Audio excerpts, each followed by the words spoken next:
पुरानी सीमापुरी इलाके में आज दोपहर तकरीबन 2 बजे उस वक्त अफरा तफरी मच गई जब यहाँ डी ब्लॉक के एक मकान से लावारिस बैग मिलने की और बैग में बम होने की इत्तला पुलिस कंट्रोल रूम को गई।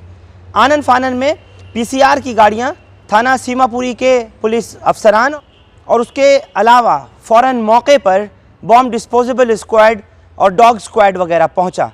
लेकिन जब वहां पर पुलिस ने पहुंच कर के पाया कि जो सस्पिशियस बैग था उसमें आईईडी एक्सप्लोजिव यानी इम्प्रोवाइज्ड एक्सप्लोजिव डिवाइस मौजूद है, तो फ़ौरन एनएसजी के कमांडोज़ को इत्तला की गई। दिल्ली पुलिस का स्पेशल सेल और उसके अलावा जो क्राइम इन्वेस्टिगेशन टीम और फॉरेंसिक एक्सपर्ट्स होते हैं तुरंत मौके पर पहुंचे। यहाँ पुरानी सीमापुरी के डी ब्लॉक में मकान नंबर D49 में एक मकान में से ये लावारिस बैग मिला जिसमें इम्प्रोवाइज्ड एक्सप्लोजिव डिवाइस यानी बॉम्ब रखा था। बेहद भीड़ भाड़ वाला गुंजान आबादी वाला इलाका है पुरानी सीमापुरी का, जहां एकदम अफरा तफरी इतनी मची कि कंट्रोल करना मुश्किल हो रहा था। पुलिस ने पूरी तरीके से इलाके को कॉर्डन ऑफ किया और डी ब्लॉक के उस मकान के आसपास दोनों ही तरफ बैरिकेडिंग करने के बाद पूरी तरह से इसको कॉर्डन ऑफ किया। एनएसजी के कमांडोज ने बॉम्ब डिस्पोजेबल स्क्वाड के साथ में उस बॉम्ब को निष्क्रिय किया, उसको डिफ्यूज़ किया। सवाल ये था कि ये बॉम्ब आया तो कहाँ से आया, इम्प्रोवाइज्ड एक्सप्लोजिव डिवाइस यहाँ तक कैसे पहुँचाई गई या कैसे लाई गई। अपने आप में ये सवाल इन्वेस्टिगेशन एजेंसीज़ के लिए भी और साथ ही साथ मकामी पुलिस के लिए भी सरदर्दी का सबब बने। लेकिन पुलिस ने इस आईईडी को जिस जगह से बरामद किया वो हाशिम नाम के एक शख्स का है, जिसके यहाँ पर कुछ दिन पहले 3 लड़के किराएदार की हैसियत से आकर रह रहे थे। वो फ़िलहाल मौके से फ़रार बताए गए हैं। पुलिस ने हाशिम को तो डिटेन कर लिया और बॉम्ब को भी डिफ्यूज़ कर दिया, लेकिन वो कौन लड़के थे, कहाँ से आए थे, किस संगठन से ताल्लुक़ रखने वाले हैं, आखिर इस आईडी को उनके पास एक बैग में मिलना ये क्या दर्शाता है, उनके पीछे की मंशा क्या थी, ये तमाम सवालात हैं। इस पर दिल्ली पुलिस का कोई भी सीनियर अधिकारी अभी बात करने को तैयार नहीं है। स्पेशल सेल के डीसीपी प्रमोद सिंह खुशवाहा से जब हमारी बात हुई तो उन्होंने आईईडी मिलने की सबसे पहले पुष्टि की थी।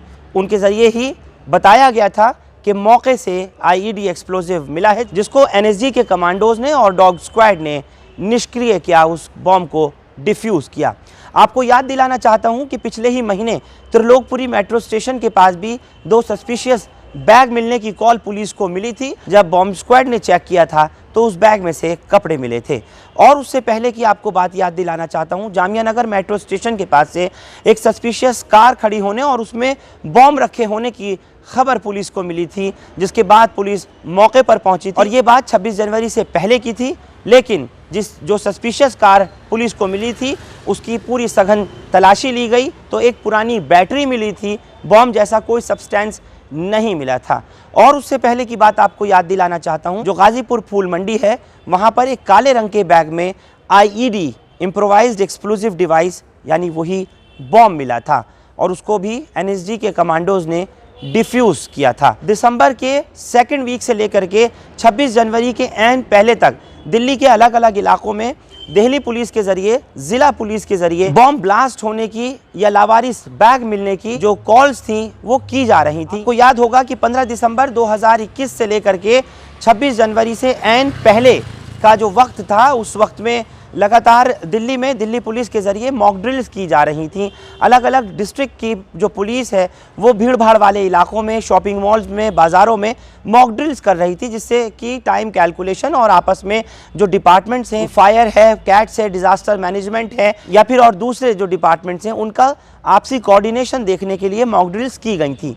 लेकिन अब एक के बाद एक, जैसे गाजीपुर का मैंने आपसे जिक्र किया, आईईडी का वहाँ पर मिलना और फिर उसके बाद एनएसजी के ज़रिए उसको डिफ्यूज़ करना और इसी तरह से आज पुरानी सीमापुरी में आईईडी का मिलना और फिर उसको डिफ्यूज़ कराया जाना, ये अपने आप में किसी बड़ी अनहोनी की तरफ तो कहीं इशारा नहीं कर रहा। ये बात भी सिक्योरिटी एजेंसीज़ को, खुफिया एजेंसियों को देखनी होगी। आपको दिखाना चाह रहा हूँ सीमापुरी की वो तस्वीरें कि जिस वक्त में बॉम्ब की कॉल हुई और उसके बाद फिर मौके पर जिस तरह के हालात थे पुरानी सीमापुरी के, एक मरतबा वो देखिए और मकामी लोग इस बात को लेकर के क्या बता रहे हैं, एक मरतबा उनको भी सुनिए ज़रा।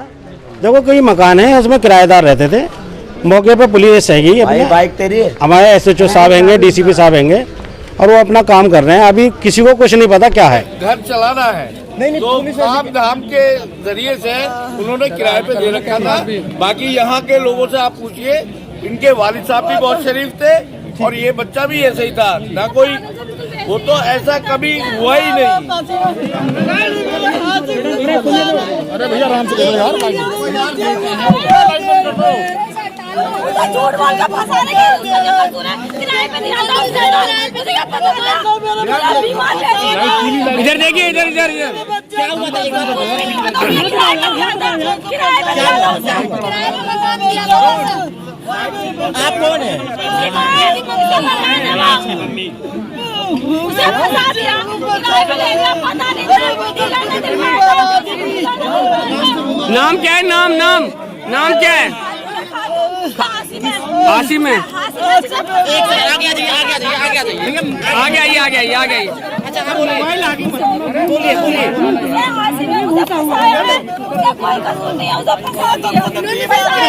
किसने फंसा दिया? पता नहीं किसने फंसा दिया। कौन थे जिन्होंने किराए पे दिया था? किराएदार कौन थे? किराएदार ये कब रखे थे? ये आपके यहाँ? पता नहीं, उसकी बहू आएगी, इसकी मम्मी ने रखा था, अभी ने वो बताएगी, वो कहेंगे खराब है, उसकी सब फंसा दिया। अरे मेरे बच्चे को कैसे क्या हुआ अम्मा? क्या नाम है आपके बेटे का? कोई क्यों फंसा रहा है आपके बच्चों को? बेटे का नाम क्या है? हासिम नाम है। किनको किराए पे दिया था उसने? उसने दे दिया, पता नहीं था, डीलर ने रखवाया था, किराए पे उठा दिया। एक मिनट डीलर ने रखवाया था। डीलर कौन है? भैया डीलर साथ में। डीलर का नाम क्या है? डीलर का नाम है शकील। ठीक है, क्या नाम है? शकील। ठीक है, आप छोड़ देंगे आपके बेटे को। एक जने को दिया था, एक जने को दिया था, एक जने अभी दिया था, कब दिया था? आप बताइए कितने लोगों को दिया था? कितने लोगों को दिया था? कब से रह रहे थे? बस ये और बता दो। पता नहीं था इतना। पर पुलिस कह रही है 3-4 लोग थे उसमें। 3-4 पता नहीं था, एक मिनट, आप रहेंगे। आप क्या लगती है इनकी, तो बता दीजिए। आप लोग भी वहीं रहते थे क्या? उसी घर में? मेरा भाई लगता है। आप लोग भी उसी घर में रहते थे क्या? आप उसी घर में रहते थे? आप इसी घर में थी? आप यहीं रहती थी? बेटा इधर रहती हूँ मैं, सैया घर में। उस घर में कौन कौन रहता था? किराए पे सब रहते, किराए पे अच्छा, आप लोग कभी मिली थी उससे? नहीं, हमको भी नहीं मिले, हमें पता ही नहीं कभी मिले। तो वो क्या क्या करके वो लिया था? पढ़ाई कर रहे थे क्या? मोबाइल पीछे करो। हमने देखे नहीं, वो लोग कैसे थे कैसे नहीं थे हमें नहीं पता। अरे मुझे ही बंद कर दे, मुझे बच्चे को ला दे भैया छोटा। नाम है हासिम, घर पे था।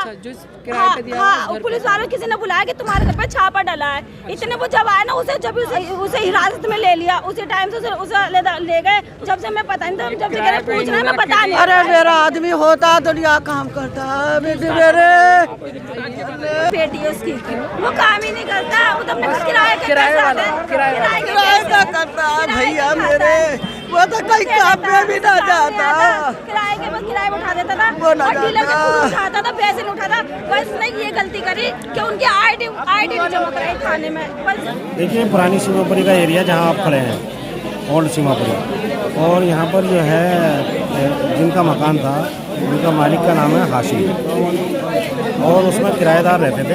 लेकिन हमें ये अभी दोपहर में जब यहाँ भीड़ थी और पुलिस अपना काम कर रही थी, यहाँ सर्च ऑपरेशन चल रहा था, तो उसमें ये पता चला कि भाई पुलिस को कोई काम यहाँ पर हो रहा है। जब तक कोई कंफर्म नहीं था क्या है। उसके बाद अभी मीडिया के माध्यम से पता चला है कि भी एक बैग मिला जिसके अंदर बम था। हमें 40 साल हो गए, लेकिन अभी कभी भी ऐसा नहीं हुआ सीमापुरी में कि इस तरह की कोई वारदात हुई हो, कोई इस तरीके के हो। लेकिन ये है कि ये पहली बार ऐसा हुआ है कि ऐसा कोई जानकारी नहीं है। तो ये किराए पे कब से आए थे? ये किराएदार के तो ये बताते हैं 3-4 दिन। अच्छा, कुछ पता लगा क्या मिला है बैग में? इसका नहीं पता कि भाई कौन लोग थे वो। बैग में क्या मिला? बैग में क्या मिला, कुछ पता लगा? हाँ, अभी मीडिया ही बोल रही है कि वो कंफर्म हो गया, बैग मिला। कुल मिलाकर के अब पुलिस को, स्पेशल सेल को इस बात का पता लगाना होगा कि हाशिम के घर में जिन किराएदारों ने आकर के जगह ली थी और वो यहाँ आकर के आईईडी का किस वजह से इस्तेमाल कर रहे थे, या इसको कहाँ प्लांट करना था, इसके पीछे की साजिश और उनके मंसूबे क्या थे, ये तमाम पहलू पर से पर्दा उठना बाकी है। पुलिस को इसको देखना होगा और जांच के बाद पता करना होगा। फिलहाल पूरी तरीके से हाशिम से पूछताछ की जा रही है और ये भी चेक किया जा रहा है कि जो मालिक मकान की हैसियत से हाशिम ने उन फरार 3 लड़कों को, जिनका ये बैग मिला जिसमें IED रखा हुआ था, क्या उनकी वेरिफिकेशन भी कराई गई थी या नहीं कराई गई थी। इन तमाम बिंदुओं पर पुलिस अभी मामले की जांच कर रही है। बहरहाल वक्त रहते इस IED एक्सप्लोजिव को डिफ्यूज़ किया गया, नहीं तो खुदा न खास्ता कहीं बड़ा जानी माली नुकसान मुमकिन हो सकता था। आप लोग हमारे साथ इस खबर पर जुड़े, आपका बहुत शुक्रिया। हिंदुस्तान लाइव फरहानिया या यूट्यूब पर सब्सक्राइब कर सकते हैं और क्लिक कर सकते हैं बेल आइकन हमारी खबर की पहली नोटिफिकेशन के लिए। फेसबुक पर हमारा पेज हिंदुस्तान लाइव फरहानिया या फॉलो और लाइक कर सकते हैं। शुक्रिया साथ जुड़ने के लिए। Thank you for now.